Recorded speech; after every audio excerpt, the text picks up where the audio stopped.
In a remote area, a man's body and a suicide note were found in a car. Not long after, the police also discovered the body of a young boy not far away. The body is believed to be the kidnapped son of famous editor Soo-hyun. In The Pouring Rain, Soo-hyun was in great pain because he could not save his son in time. His tears rolled down his face, mixing with the rain. Despite the forensic staff's attempts to stop him, Soo-hyun still rushed over and cried out his son's name. Standing next to the small body lying curled up on the cold ground, Soo-hyun was stunned. From afar, Soo-hyun's wife, Eun-soo, also ran over. Eun-soo's pain was no less than her husband's. The loss was so great that Soo-hyun's mind went blank. He couldn't hear his wife calling, but then, Soo-hyun's vision hit the camera, followed by the cracked glasses on the child's face. Soo-hyun was shocked to realize that this was not his son, Yeon-woo. Soo-hyun's mind gradually calmed down. Soo-hyun bent down to pick up the phone that fell on the ground. Soo-hyun wondered where his kidnapped son Yeon-woo was. The story went back to the day before the kidnap.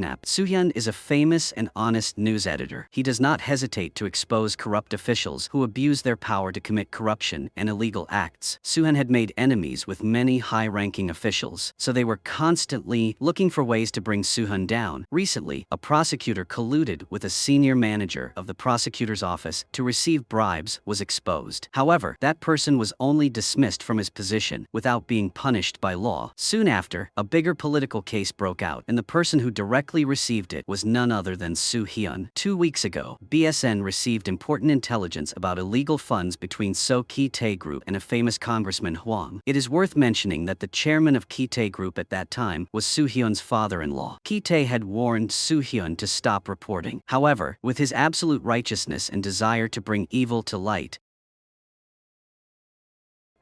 the evidence Soo-hyun received was only a copy. Both the police and the congressman were eager to find the person who provided the clue, a man named Seok-pil, because he still had the original document. Once the document was released, many high-ranking officials would fall. Both the TV station and Soo-hyun were in a difficult position at this time, because they had reported the news without any solid evidence. Seok-pil was thought to be acting for justice, but it turned out that he just wanted to escape the charge of bribing the prosecutor. While Soo-hyun was thinking of a way to get the original document, Seok-pil took the initiative to contact him. Seok-pil asked Soo-hyun to meet him on the day of the kidnapping. Soo-hyun lied to Eun-soo that the meeting had been moved up earlier, so he had to leave in a hurry. In fact, Soo-hyun hurriedly went to the dilapidated abandoned house to meet Seok-pil. The two quickly met. It turned out that Soo-hyun and Seok-pil had known each other before. His real name was Yoon-dong, but it seemed that the past between the two was not very good. Soo-hyun proposed a cooperation, but Seok-pil did not trust him. Seok-pil gave a condition of exchange. The price of the original document was 500 million won. Seok-pil agreed to let Soo-hyun deposit 100 million won, along with a warning that Yeon-woo's life would be in danger if Soo-hyun betrayed him. This is the fatal weakness of both Soo-hyun and Ki-tae. Because of family love, Soo-hyun immediately refused. Soo-hyun angrily chased Seok-pil out of the car. However, just as Seok-pil was about to reconcile and intended to give the original document to Soo-hyun, Ki-tae's men in black rushed in and tried to capture Seok-pil. In the chaos, Seok-pil hurriedly escaped. To clear the way for Seok-pil, Soo-hyun was forced to confront the men in black alone. But after only a few minutes of resistance, Soo-hyun was quickly defeated. When Soo-hyun woke up, it was too late. Seok-pil had escaped with the original document, even leaving a threat aimed at Yeon-woo. At the lavish charity party, where only the upper class were allowed to attend, Seok-pil quietly followed Soo-hyun from afar. Seok-pil gave Soo-hyun one last chance, but the terms of the deal had changed. This time, Seok-pil demanded a new identity, a car to escape in, and an additional 100 million won in cash. However, when Soo-hyun arrived at the meeting place, Seok-pil was not there. The remaining traces of a fight made Soo-hyun have a bad feeling. It turned out that Seok-pil had encountered the men in black at this very place. The suspicion in Seok-pil's heart immediately turned into anger. Seok-pil believed that Soo-hyun had betrayed him and colluded with Ki-tae to kidnap him. Soon after, bad news came to Soo-hyun's family. Yeon-woo had disappeared. While Soo-hyun and his wife were still in panic, the phone suddenly rang. The kidnapper demanded a ransom of 3 billion won in exchange for Yeon-woo's life, and that they absolutely should not call the police. If they did not comply, the child would die. Too shocked by the situation, Eun-soo fainted. 3 billion won was too much money. Soo-hyun could not handle it right away. In desperation, Soo-hyun was forced to ask Ki-tae for help, but he didn't care about his only grandson. On the contrary, Ki-tae made a cruel condition. Soo-hyun had to overthrow overthrow Congressman Huang, and Soo-hyun had to run for the next congressman. Only then would Soo-hyun receive the money to save his son. Driven to the brink, Soo-hyun was forced to agree. Taking the money Ki-tae gave him, Soo-hyun hurriedly drove in the pouring rain. Soo-hyun's mind was in a panic, but he still tried to go to the meeting place, an abandoned house. When he arrived, Soo-hyun heard a weak child's voice somewhere. Soo-hyun crept around, but at that moment, Soo-hyun accidentally tripped over something and fell down the stairs. Dizziness struck, causing Soo-hyun's eyes to darken, and she passed out. While Soo-hyun was in a coma, the phone in his pocket automatically sent a location signal to Eun-soo. In a state of panic because her son was kidnapped, Eun-soo couldn't think much, so she hurriedly called the police. In the end, when Soo-hyun opened her eyes in that hospital, the bad news had already been reported by the police. The police car immediately took Soo-hyun and his wife to the scene. The place was now surrounded by police and forensic staff. When both were in despair, the police suddenly announced that the body found was not Yeon-woo. On that rainy night, Congressman Huang returned home with a bloody shirt and muddy shoes. Was this coincidence just a coincidence, or was he the one who caused the death of an innocent boy? At the same time, at Ki-tae's villa, Yeon-woo was sleeping soundly on the large bed, completely safe. In the dark morgue, the forensic staff slowly lifted the white sheet. The boy's dead, blue-purple face was revealed. The mother standing next to the body couldn't believe her eyes. Seo-young staggered forward and collapsed in pain, tears streaming down her face. She hugged Jun-young's son's body tightly and cried bitterly. The identity of the boy found at the edge of the forest was quickly confirmed. It was Jun-young, the son of Seo-young, a famous female editor and director of Cha-seo Group. After the pain subsided, hatred immediately arose. Seo-young went crazy and rushed out, grabbed Soo-hyun by the collar and blamed him for everything. At that moment, Eun-soo rushed over. She knelt down and took full responsibility because she was the one who called the police and caused Jun-young to be murdered. However, Soo-hyun immediately helped his wife stand up and revealed an important piece of information. According to him, the police and Soo-hyun had discussed it before. They believed that the murderer had killed the boy right from the kidnapping. This was clearly a case that was carefully planned in advance. Soo-hyun's fall down the stairs and resulting in a coma was not an accident but a wire trap set by the murderer. The murderer had no intention of exchanging money from the beginning. The money that Soo-hyun had prepared to ransom her son's life was also taken away along with the car. Fortunately, in the critical situation, Soo-hyun was able to get the memory card from the dash cam before arriving at the transaction point. This detail made the police admire him because it was an important clue in the investigation. The police currently consider Seok-pil the biggest suspect. However, Soo-hyun said that it was impossible to confirm right away. In Soo-hyun's mind, anyone could be the murderer, from Ki-tae, Huang to those who were targeting the original document. When Soo-hyun revealed that Jun-young was murdered right after being kidnapped, everyone was shocked. But this also made So-young's hatred increase many times over. So-young vowed to curse Soo-hyun and his wife for life. However, when Soo-hyun made a request, So-young still agreed. Soo-hyun wanted So-young to spread fake news that Yeon-woo's son had been kidnapped and murdered. When public opinion was confused, the villain would be revealed, and then So-young would be the one to go on TV to correct it. Soo-hyun's real purpose was to protect Yeon-woo and at the same time find more clues about the culprit. Such an unreasonable request, but So-young still nodded because she was ambitious. Great benefits would come to her when she appeared on air as a grieving mother. After leaving the police station, Soo-hyun and Eun-soo did not go home immediately but went straight to see Ki-tae. Here, Soo-hyun questioned his father-in-law why he did not tell him earlier that Yeon-woo was with him. Ki-tae just coldly found an excuse, saying that the boy had a fever, so he kept him to take care of him. Soo-hyun knew that no matter how much they argued, they would not be able to find any loopholes in Ki-tae's words. So Soo-hyun quickly took Yeon-woo back home, despite his father-in-law's strong objections. When he returned home from the small changes in the office, Soo-hyun realized that someone had broken in to search for the original document. Soo-hyun stayed up all night to list all the people who had grudges against him, with the aim of finding the real culprit. When it was morning, Soo-hyun's train of thought was interrupted by Eun-soo's worried call. Bad news came to the family. Yeon-woo, their son, could no longer see the light. The doctor confirmed that Yeon-woo was not physically injured. This was just a self-defense reaction that the body created after experiencing too much psychological shock. At the same time, at Congressman Huang's house, the wife was upset because her husband did not know how to control himself. She had to destroy the bloody shirt herself. When his wife left, Congressman Huang immediately called his accomplice to ask about the money he had taken. Unexpectedly, the accomplice was Director Choi. Director Choi erased all the data from the dashcam, checked the illegal money in the trunk, and then went directly directly to Congressman Huang. Huang still naively believed that Director Choi would not abandon him, but Huang did not know that Choi had betrayed Huang since the kidnapping incident. Even the evidence of bribery that was enough to drag Huang down into the mud was secretly given to Sok-hun by Choi. On the police side, Captain Sok-hun was still frantically searching for Sok-pil, but there was no trace. At the crime scene, Sok-hun coincidentally met Soo-hun, who was also looking for clues. The two exchanged what they knew. Soo-hun revealed that Sok-pil's true identity was Yoon Dong. Captain Sok-hun was extremely shocked because the three of them used to be classmates. Based on their understanding of each other, they were both convinced that Sok-pil could not be the murderer. But while they were confirming this, the police suddenly found Sok-pil and Soo-hun's stolen car on the outskirts of the city. Sok-pil left a suicide note, in which Sok-pil admitted to killing someone and expressed remorse. However, the original document was not found in the car. This made Soo-hyun and team leader Sok-hun even more certain that someone had murdered Sok-pil and left a suicide note. While editor So-young was busy organizing her son's funeral, Soo-hun also went to clarify that her son was still alive. Soo-hun stated that Sok-pil had agreed to testify in the illegal fund scandal, so Sok-pil had absolutely no reason to kidnap and kill Soo-hyun's son. A few days after Jun-young's funeral ended, a surprising truth was revealed. Jun-young is actually Soo-hyun's biological son. Is it possible that the marriage between Soo-hyun and Eun-soo is just a cover? Jun-young is the result of a mistake in an affair between Soo-hyun and So-young. That time took place right after Eun-soo lost her eldest child in an accident. So-young and Eun-soo were originally best friends since school. However, when Eun-soo was at her lowest, So-young chose to seduce her best friend's husband. So-young climbed into bed with Soo-hyun and gave birth to a child. Up until now, So-young still longs for Soo-hyun. So-young has tried to seduce him many times, but Soo-hyun has always refused. However, after the murder, So-young took advantage of her son's death, using her suffering as an excuse to be comforted. In the end, So-young's goal was successful when Soo-hyun agreed to have another affair with her. What Soo-hyun did not know was that in this marriage, both he and Eun-soo had betrayed each other. In a five-star hotel room, the man was fascinated by the woman in front of him. Her slender fingers slowly took off her coat, letting it fall to the floor. Then she slowly unbuttoned her shirt, revealing her seductive, rising and falling chest. The man contentedly called her name in an intimate tone. That woman was Eun-soo, and the man sitting on the bed was none other than Jang-ho, Eun-soo's younger sister's husband. A few days ago, Jang-ho had brought his girlfriend to visit Soo-hyun's family and had a meal together. However, Soo-hyun's attitude at that time was not happy at all. In the past, Jang-ho was so addicted to drugs that he was banned from coming near his family. Jang-ho's girlfriend was a blind girl who was currently pregnant, yet Jang-ho still left his wife to go to her prenatal checkup alone, while he himself was having an affair with his own sister-in-law. Meanwhile, Soo-hyun still focused his mind on the murder case and the kidnapping case. All of these things happened in the Royal Hill private villa complex, a place strictly guarded and only allowing residents to enter. However, Sok-pil was not a resident here, yet on the exact day the crime happened he was present. Soo-hyun speculated that it was guard Lee who had let Sok-pil in, but with only that assumption, Soo-hyun still found it very difficult to discover a breakthrough clue for the case. When the investigation was gradually reaching a dead end, a group of children suddenly said that there was an abandoned white building in the villa complex. They had dared each other to go there to test their courage, but because they were too scared, the whole group had left early. Only Jun-young wanted to stay behind to explore. After that, Soo-hyun followed the lead and went to check that building. Soo-hyun discovered that this place was a gathering spot for drug addicts. While he was scouting around, Soo-hyun suddenly spotted a shadow running past. Soo-hyun immediately gave chase, but the person jumped from the balcony to the ground and lost consciousness. It turned out that it was guard Lee. From guard Lee's computer, Soo-hyun found hidden camera data inside the White House. Immediately, Soo-hyun contacted Captain Sok-hun and confirmed that this was the very first crime scene of the murder case. Accordingly, on the night of the charity party, the White House was the place where the rich kids gathered to indulge. Among them were Jung-wook, the heir grandson of Chairman Ki-tae, and Choi Sarah, the illegitimate daughter of Director Choi. When Jung-wook was about to use stimulants, he was suddenly caught by Jun-young. Although Choi Sarah tried her best to stop him, Jung-wook, in a state of losing control, still staggered after Jun-young. In the obtained video, it was discovered that there was the sound of a car crashing violently. The autopsy results showed that Jun-young had died from being hit by a car earlier, or it was also possible that the boy had fallen from a height. This raised the suspicion of whether, in an unstable mental state, Jung-wook was the one who committed the murder. However, However, both Soo-hyun and Captain Seok-hun concluded that the case was becoming increasingly confusing because more and more people were involved. In the end, who was the real culprit that night? Was it Congressman Ki-tae, Director Choi, Jung-wook, or Choi Sarah? Meanwhile, in another development, Eun-soo had an affair with Jang-ho. When Jang-ho aggressively embraced her tightly and kissed her on the neck and face, the last bit of reason made Eun-soo slap Jang-ho twice across the face. After that, Eun-soo walked out into the hallway. The inner conflict and torment made Eun-soo burst into tears. Eun-soo knew that what she was doing was wrong, but it seemed she could not escape from this whirlpool of guilt. At that moment, Eun-soo received a phone call from Seo-young. That woman threatened that if Eun-soo did not come to meet her immediately, she would end her own life. But when Eun-soo hurriedly ran there, Seo-young had already left. Ironically, the room where Seo-young arranged to meet was the very place where she and Soo-hyun were about to have an affair. Therefore, when Soo-hyun arrived, the two were stunned to look at each other. From her eyes, Soo-hyun saw Eun-soo glance at the room key card in his hand. Soo-hyun hastily gave a perfunctory excuse and put the card away. But Soo-hyun also noticed Eun-soo's disheveled clothes and the bruises on her neck. Soo-hyun began to suspect that his wife was also having an affair. However, both chose to hide their feelings and returned together. For Soo-hyun, it was like a lesson that So-young wanted to teach him. Meanwhile, So-young in another room met Yo-jin. So-young used her body to exchange for information related to the TV station. It turned out that Yo-jin was gay, but what she didn't expect was that So-young had secretly placed a hidden camera in the room. The entire love scene that night became evidence that So-young used to threaten her. Meanwhile, Soo-hyun always thought that it was guard Lee who let Seok-pil into the mansion on the charity night. To be sure, Soo-hyun once again went to guard Lee, but surprisingly, Soo-hyun's assessment was wrong. The driver who took Seok-pil inside was Congressman Hwang's assistant. What was even more shocking was that Yo-jin was the head of the Ki-tae group. In addition, Yo-jin was also given the master key to the mansion by Ki-tae, and it was also Yo-jin who searched Soo-hyun's room to find the original document. Meanwhile, Congressman Hwang's whereabouts had almost disappeared from Korea for many days. Even Hwang's wife could not be contacted. The only person who knew where Hwang was